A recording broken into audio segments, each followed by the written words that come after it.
Okay, good morning, everybody. This is candidate Congressman John Kitover running the 16th District. I will be reading to you from the Enchiridion, Golden Sayings of Epictetus. These are the discourses of Epictetus, so I hope you enjoy.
Okay, this is the Wisdom of Epictetus, read by candidate Congressman John Kitover.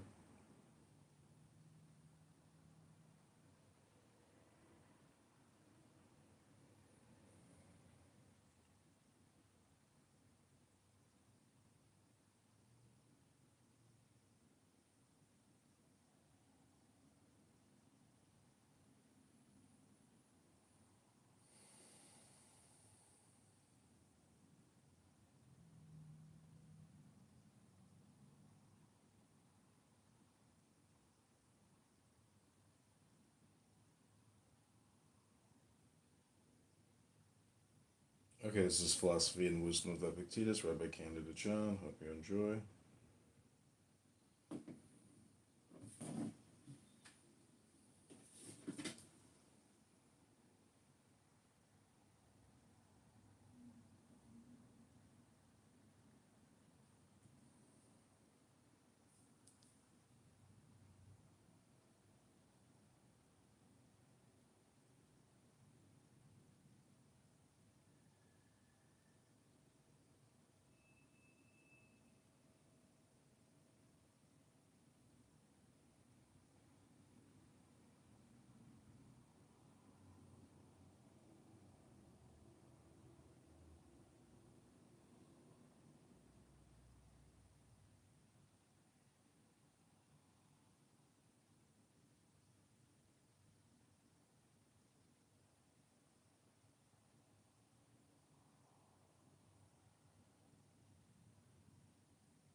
Okay, this is Philosophy and Wisdom of Epictetus by candidate John.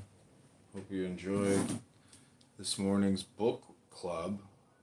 Sire, welcome. We're about to read from what's called a book.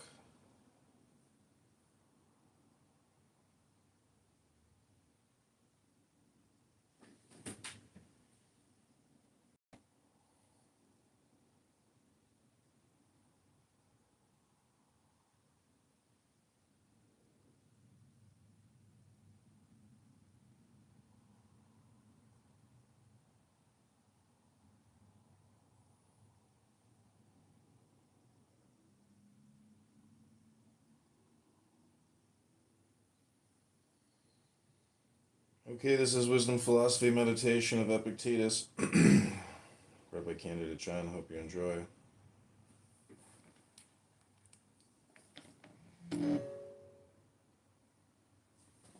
We've got not one viewer, as far as I can tell. We've achieved the state of parity. Equilibrium now. 6 minutes setup.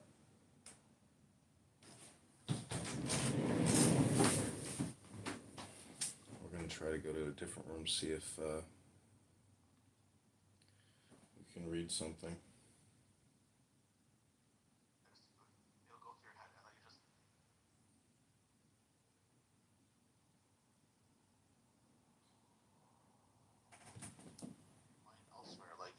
Praying or reading or something that will keep your mind engaged but allow you to not smoke.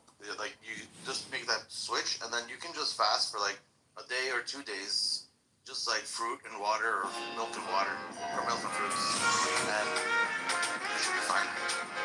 The fasting really helps. Like it really burns. Like you'll see that your stomach will start not be on fire, but you'll feel that fire in your stomach, and that'll help you.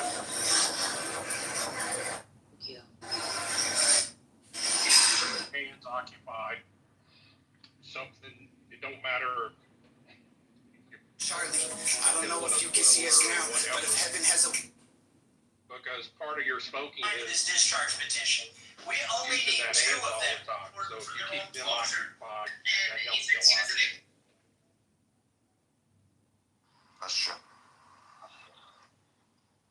Serendipity, can I ask you a question? I know it may be off topic what we're talking Yeah. about. Sure, go ahead.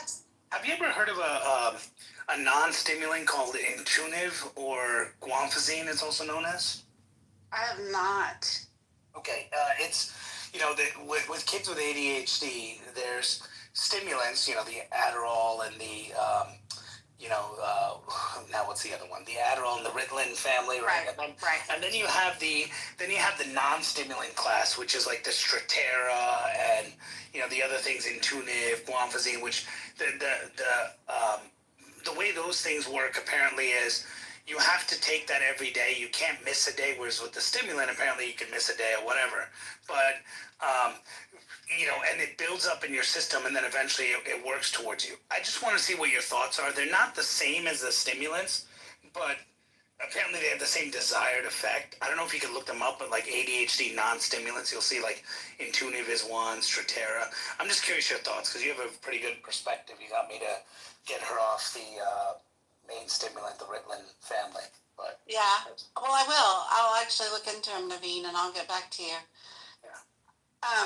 How are you noticing it working for her?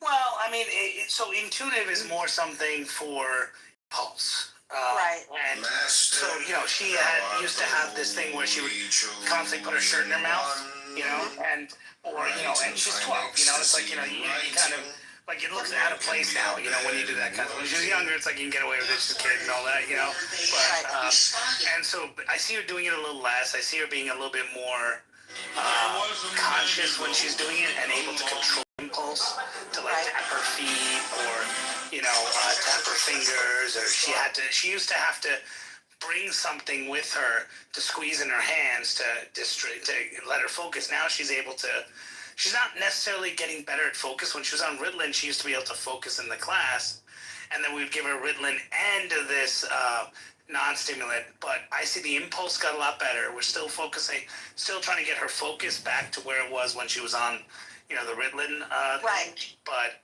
I took her off it because of the side effects of it. So, but the impulse is being controlled. And then they're saying, well, there's another non-stimulant that you could give if you want to go that route, and that controls focus. And I'm like, well, how does it work with focus? Then why the hell are you giving me a stimulant? If the non-stimulant, it's really bizarre. So I'm just like, okay, now I'm like, this is shady. Like, what did I do? Did I do the right thing? So it's kind of, kind of weird. Yeah. That's the thing is, I think mostly you have to communicate with her. You have to see how she's feeling about it, how it makes her feel, or are there any negative drawbacks to what she's doing, even if she's not getting the optimal focus results yet. she's still really young, and to some extent, like, I feel like those behaviors can be improved with maturity and People who are vaccinated, they can feel some safe that behavioral they're not going to get therapies infected. to I help got her. infected about 2 weeks ago. I don't necessarily think it's a bad thing that somebody can't sit and focus on something for even an hour. I know my brain doesn't work that way. Like, I have to work. But serendipity. I think the issue is, and I think a lot of it. Wait, King, I hate to interrupt. Do you guys know what conversational hypnosis is? So what I was saying is that I think part of the problem is more about me and my psychology and what I went through when I was a kid. That I'm more worried she's gonna go through. I mean, I do see her doing Right. where kids are saying to her like, "Oh, you're weird. Like you won't shut up," or and they'll say those things. And I just say, "Okay, avoid those kids. Find the kid that you like." Right. But there is a kid that she likes, and she sits and talks to, and she's like, "You just said the same thing 3 times," and she's like, "Oh, okay." But at least the girl's nice enough to her to go, no, sit next to me. I want to sit next to you. But it's kind of guiding her, like, hey, don't keep repeating yourself. Like, it doesn't look good. And so those, that kind of awareness helps. But, part of it is more me concerned because she's going to go through what I went through. And I do see a lot of girls do treat her like, they're already in the next phase. And every doctor, like psychologist I'm speaking, she gets behavioral therapy. They're like, look, her maturity is like 1 or 2 years behind. But it will be tough as she gets older because girls can be, moody and bratty and they can do all this stuff. So it will be difficult. And you'll have to give her support so she doesn't get depressed. And I think part of it is me getting more frustrated at what I want her to be versus what she is. Because I end up like, sometimes I'll even mock her and I'm like, why did I say that? I'll be like, why are you acting like a third? You'll mock your daughter? You mock her? And I'm like, why? And then I'm like, why did I just say that? But I get so frustrated because I'm like, doing something so simple and you can't do it. And I'm just like, oh man, what am I doing? So some of it is me too. Let me tell you too, like, you have to kind of tackle some of those issues one at a time. I was going through, me and my daughter, we communicate really well together. Like, there's really not like a whole lot that we can't talk about and discuss. We started butting heads relentlessly because she cannot be on time. To save her life, she cannot be on time. You can tell the girl 3 days ahead of time, we're going to go do this at X time. Like, what do you need to do to get there? Like, it's very important. We got.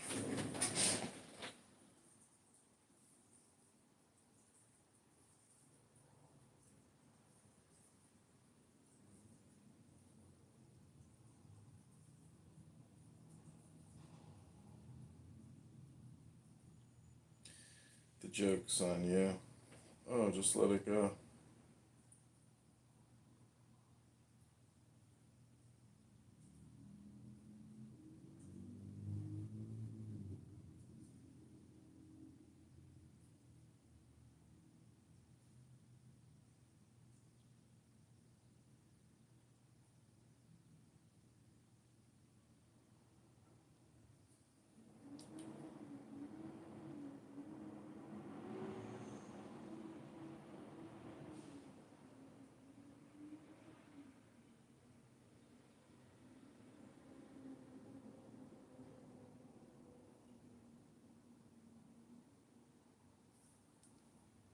Mother, she was in such disbelief. She couldn't believe it. And the way the man just held this 6-year-old daughter in his hands.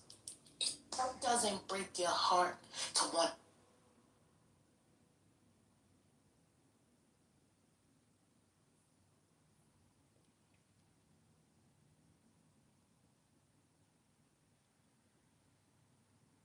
Okay, we're going into the book club.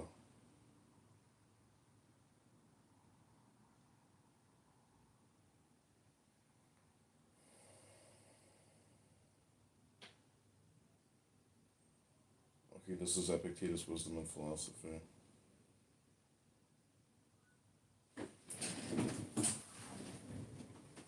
Welcome, Paola. I'm about to read what's called a book.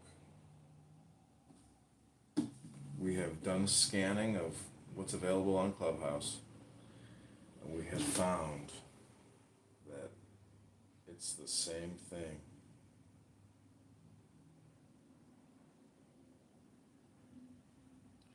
Damn, so in Great Britain, if you don't have a digital ID, you can't work there. They're gonna starve out their illegal immigrants.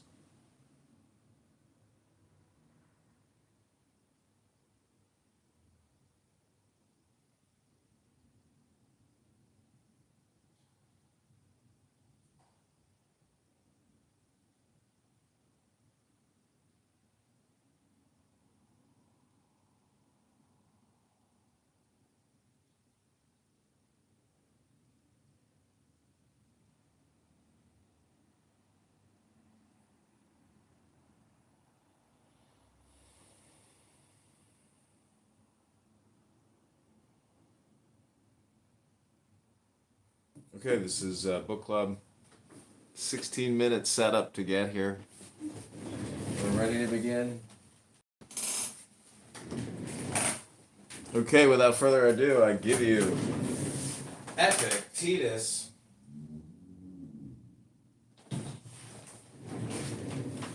This is just going to be 60-second snippets. And we're going to be creating clips on YouTube. These are the golden sayings.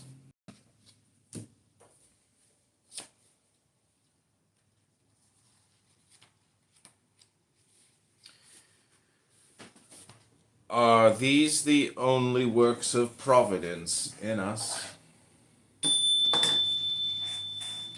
What words suffice to praise or set them forth? Had we but understanding, should we ever cease hymning, blessing the divine power, both openly and in secret, and telling of his gracious gifts, whether digging or plowing or eating, should we not sing the hymn to God? Great is God, for that he hath given us such instruments to till the ground withal. Great is God, for that he hath given us hands and the power of swallowing and digesting, of unconsciously growing and breathing while we sleep. Thus should we ever have sung, yea, in this the grandest and divinest hymn of all. Great is God, for that he hath given us a mind to apprehend these things and duly to use them. What then? Seeing that most of you are blinded, should there not be someone to fill this place and sing the hymn to God on behalf of all men? What else can I, that am old and lame, do but sing to God? Were I a nightingale, I should do after the manner of a nightingale.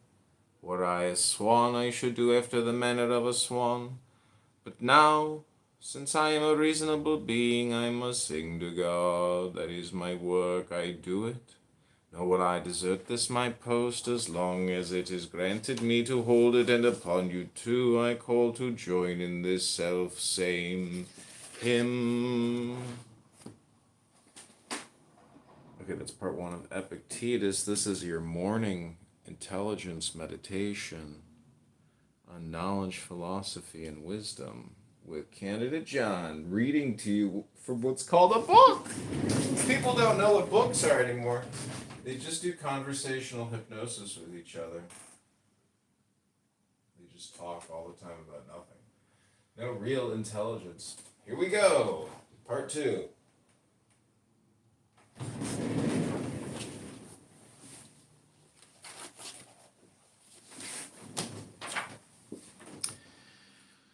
How then do men act, as though one, returning to his country, who had sojourned for the night in a fair inn, should be so captivated thereby as to take up his abode there? Friend, thou hast forgotten thine intention. This was not thy destination, but only lay on the way thither. Nay, but it is a proper place. And how many more of the sort there be only to pass through upon thy way? Thy purpose was to return to thy country, to relieve thy kinsmen's fears for thee, thyself to discharge the duties of a citizen, to marry a wife, to beget offspring, and to fill the appointed round of office. Thou didst not come to choose out what places are most pleasant, but rather to return to that wherein thou wast born, and where thou wert appointed to be a citizen. Try to enjoy the great festival of life with other men. But I have one whom I must please, to whom I must be subject, whom I must obey, God, those who come next to him. He hath entrusted me with myself. He hath made my will subject to myself alone, and given me rules for the right use thereof. Rufus used to say, if you have leisure to praise me, what I say is not. In truth he spoke in such wise that each of us who sat there thought that someone had accused him to Rufus. So surely did he lay his finger on the very deeds we did, so surely display the faults of each before his very eyes. But what saith God? Had it been possible, Epictetus, I would have made both that body of thine and thy possessions free and unimpeded. But as it is, be not deceived, it is not thine own, it is but finely tempered clay. Since then this I could not do, I have given thee a portion of myself, in the power of desiring and declining, and of pursuing and avoiding, and in a word the power of dealing with the things of sense. And if thou neglect not this, but place all that thou hast therein, thou shalt never be let or hindered. Thou shalt never lament. Thou shalt not blame or flatter any. What then? Seemeth this to thee a little thing? God forbid. Be content then therewith. And so I pray the gods.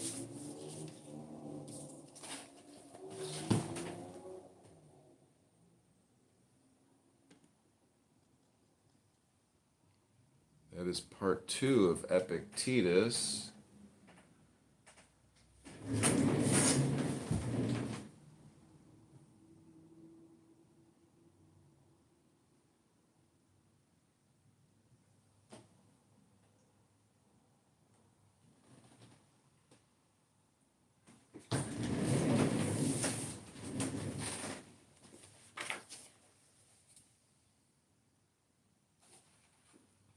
Okay, here's part 3.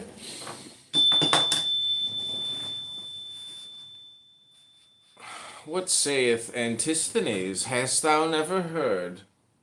It is a kingly thing, Osiris, to do well and to be evil spoken of. Aye, but to debase myself thus were unworthy of me. That, said Epictetus, is for you to consider, not for me. You know yourself what you are worth in your own eyes, and at what price you will sell yourself. For men sell themselves at various prices. This was why, when Florus was deliberating whether he should appear at Nero's shows, taking part in the performance himself, Agrippinus replied, appear by all means. And when Florus inquired, but why do not you appear? He answered, because I do not even consider the question. For the man who has once stooped to consider such questions and to reckon up the value of external things is not far from forgetting what manner of man he is. Why? What is it that you ask of me? Is death preferable of life or life? I reply, life. Pain or pleasure? I reply, pleasure. Well, but if I do not act, I shall lose my head. Then go and act. But for my part, I will not act. Why? Because you think yourself but one among the many threads which make up the texture of the doublet. You should aim at being like men in general, just as your thread has no ambition either to be anything distinguished compared with the other threads.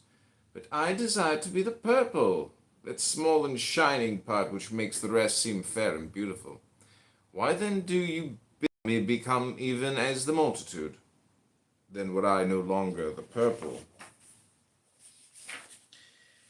If a man could be thoroughly penetrated as he ought with this thought that we are all in an especial manner sprung from God, and that God is the Father of all men as well as of gods, full surely he would never conceive aught ignoble or base of himself.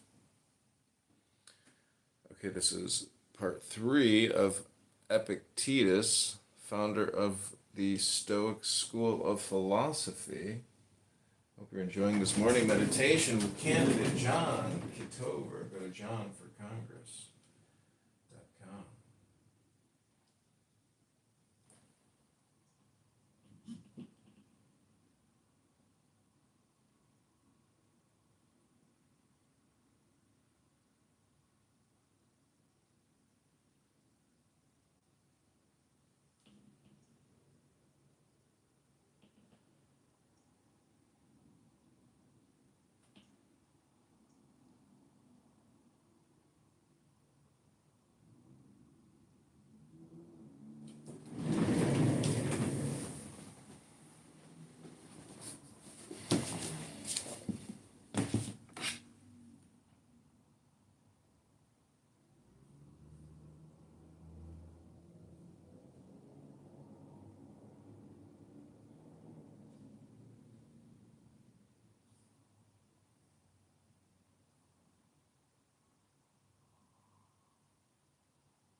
Okay, that's part 4.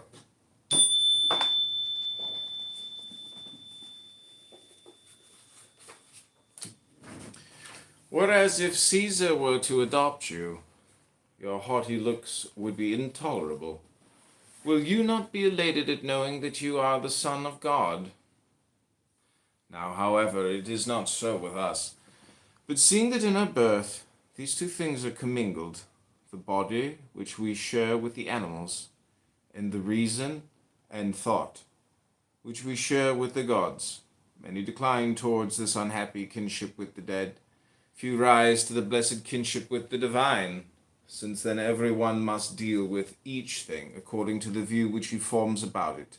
Those few who hold that they are born for fidelity, modesty, and unerring sureness in dealing with the things of sense, never conceive aught base or ignoble of themselves, but the multitude the contrary. Why, what am I, a wretched human creature, with this miserable flesh of mine? Miserable indeed, but you have something better than that paltry flesh of yours.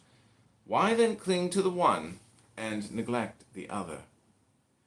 Thou art but a poor soul, laden with a lifeless body. The other day I had an iron lamp placed beside my household gods. I heard a noise at the door. On hastening down, found my lamp carried off. I reflected that the culprit was in no very strange case. Tomorrow, my friend, I said, you will find an earthenware lamp, for a man can only lose what he has. That is the sayings of Epictetus, the Enchiridion, the golden sayings. That's part 4, read by candidate John. If you're enjoying this philosophy, hit the like button, subscribe to the channel, share the video on your account, on your Instagram story. That's right. This is called intelligence. Many people have never read this book. Hope you're enjoying.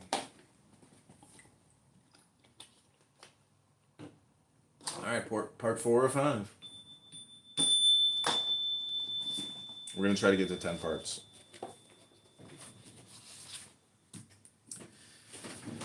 The reason why I lost my lamp was that the thief was superior to me in vigilance. He paid, however, this price for the lamp, that in exchange for it he consented to become a thief, in exchange for it to become faithless. But God hath introduced man to be a spectator of himself and of his works, not a spectator only, but also an interpreter of them. Wherefore it is a shame for man to begin and to leave off where the brutes do. Rather he should begin there and leave off what nature leaves off in us, and that is at contemplation and understanding, and a manner of life that is in harmony with herself. See then that ye die not without being spectators of these things. You journey to Olympia to see the work of Phidias, and each of you holds it a misfortune not to have beheld these things before you die. Whereas, when there is no need even to take a journey, but you are on the spot with the works before you, have you no care to contemplate and study these? Will you not then perceive either who you are unto, or unto what end you were born, or for what purpose the power of contemplation has been bestowed upon you? Well, but in life there are some things disagreeable and hard to bear, and are there none at Olympia? Are you not scorched by the heat? Are you not cramped for room? Have you not to bathe with discomfort? Are you not drenched when it rains? Have you not to endure the clamor, shouting, and such annoyances as these? Well, I suppose you set all this over against the splendor of the spectacle, and bear it patiently. What then? Have you not received powers wherewith to endure all that comes to pass? Have you not received greatness of heart, received courage, received fortitude? What care I if I am great of heart, for aught that can come to pass? What shall cast me down or disturb me? What shall seem painful? Shall I not use the power to the end for which I received it, instead of moaning and wailing over what comes to pass? That is a reading of Epictetus. It's part 5, read by Candidate John. Halfway there. We're doing 10 minutes of Stoic philosophy with Epictetus.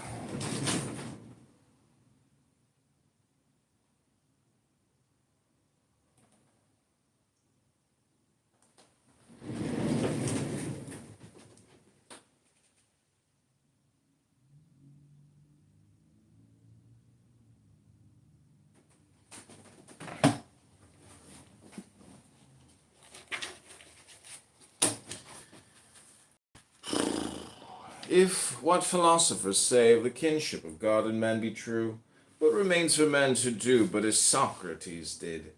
Never, when asked one's country, to answer, I am an Athenian or a Corinthian, but I am a citizen of the world.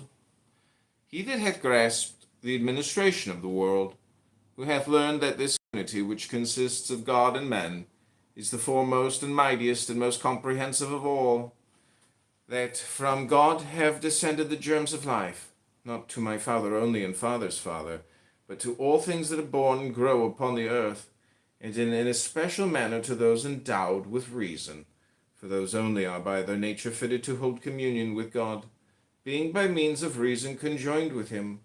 Why should not such an one call himself a citizen of the world? Why not a son of God?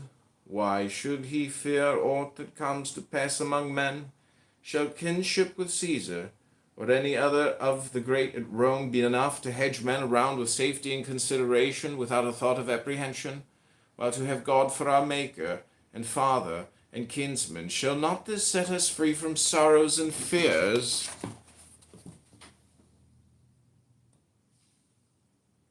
Okay, that's part 6 of Epictetus. This is Candidate John doing a meditation this morning with the Enchiridion, the golden sayings and discourses of Epictetus.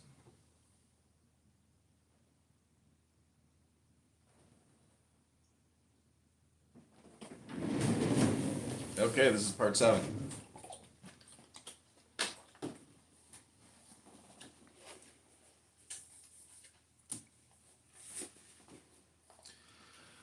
I do not think that an old fellow like me need have been sitting here to try and prevent your entertaining abject notions of yourselves, and talking of yourselves in an abject and ignoble way, but to prevent there being by chance among you any such young men as, after recognizing their kindred to the gods and their bondage in these chains of the body and its manifold necessities, should desire to cast them off as burdens too grievous to be borne, and depart to their true kindred. This is the struggle in which your master and teacher, were he worthy of the name should be engaged, you would come to me and say, Epictetus, we can no longer endure being chained to this wretched body, giving it food and drink and rest and purification, aye, and for its sake forced to be subservient to this man and that. Are not these things indifferent and nothing to us? Is it not true that death is no evil?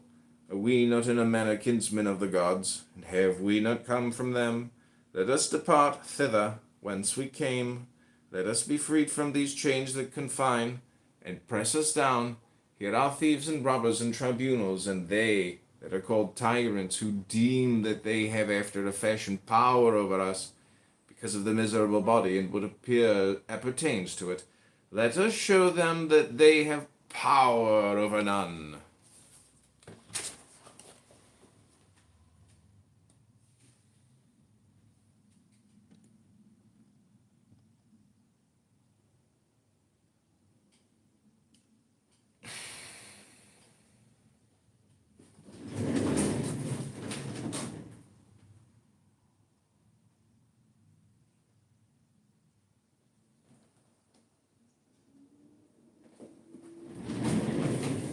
Okay, this is part 7.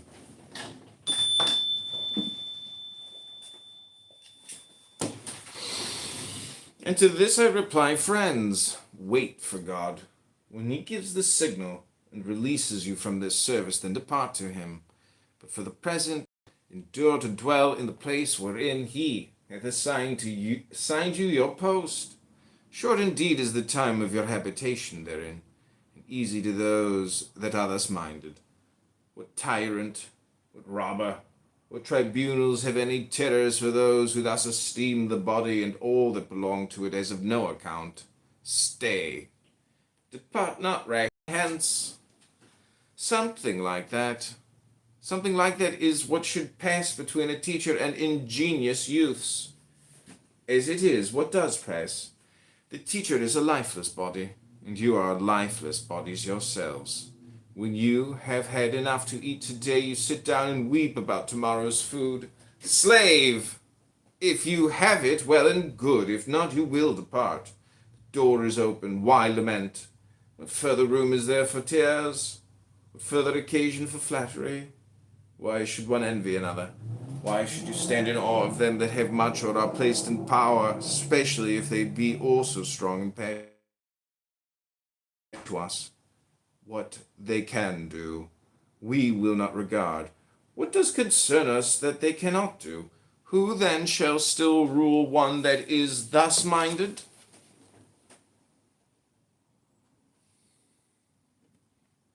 This is Candidate John reading the Enchiridion, the Golden Sayings of Epictetus. That's part 7. These are 60-second shorts for YouTube. We're reading the Stoic philosophy of Epictetus. I hope you're enjoying. Hit the like button. Subscribe now. Share the video. This is part 8. We're doing 10 parts.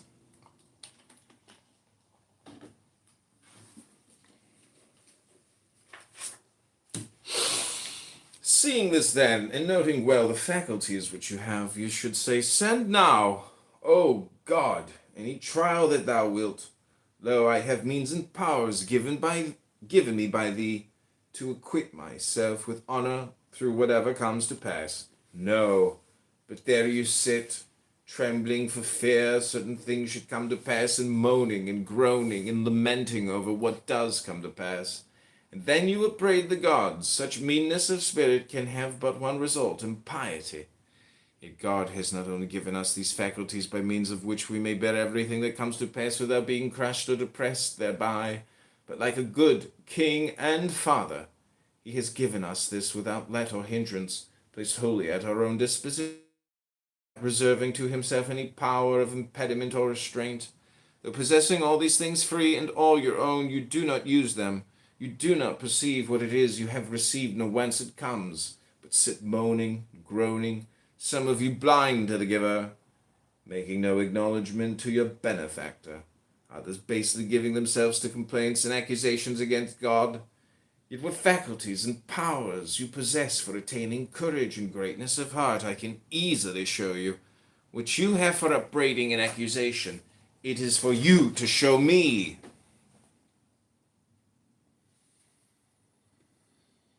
This is Candidate John reading Epictetus, the Golden Sayings, otherwise known as the Enchiridion. This is the school of Stoic philosophy. Philosophy and wisdom. Hope you're enjoying. Okay, this is part 9.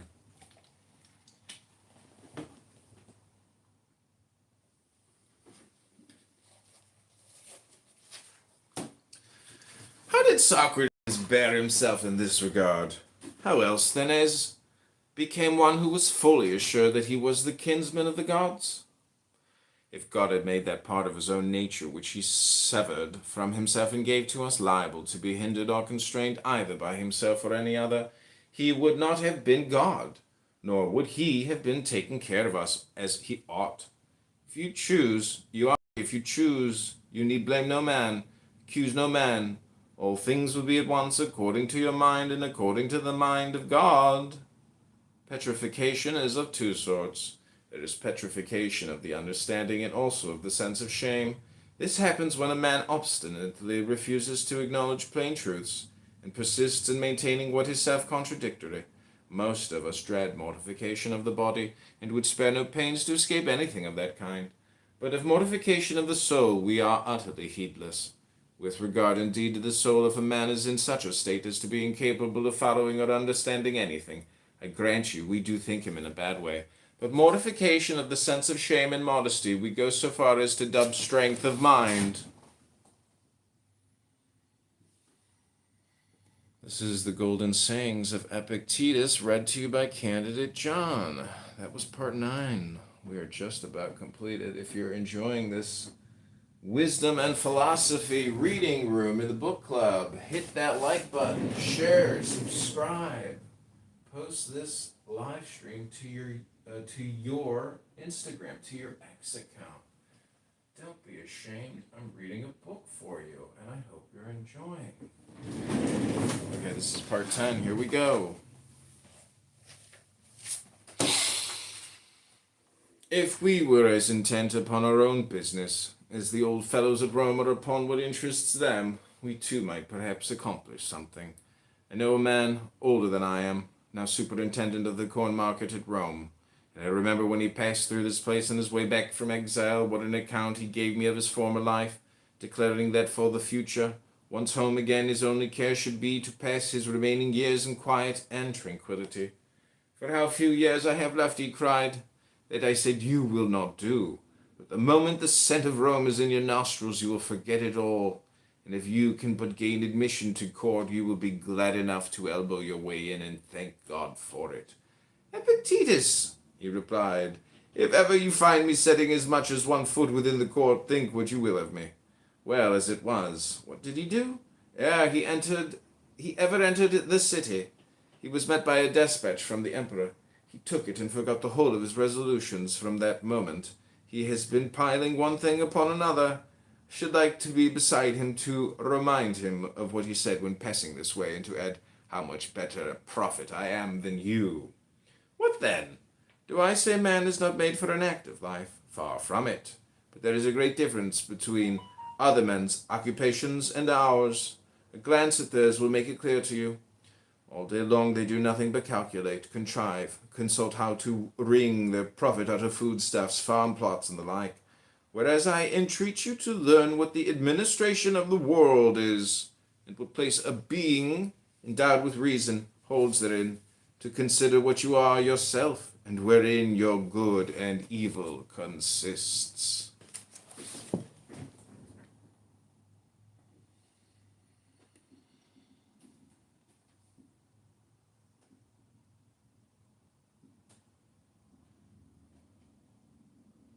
Okay, this is Candidate John. We just read 10 parts of Epictetus.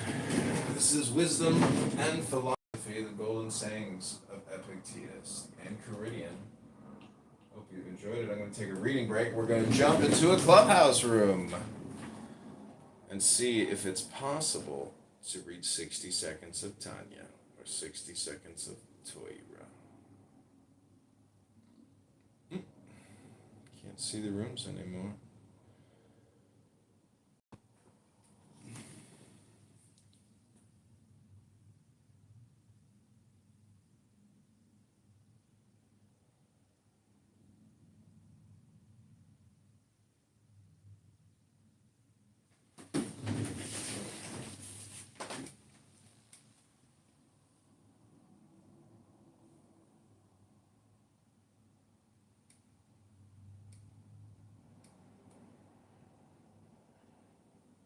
relationship with a woman from Bamber Bridge on May 28th. Show you how to get business. Okay. Can't really see anything, so we're going to shut this down and send this recording to the printers. Hope everybody has enjoyed. Thanks so much.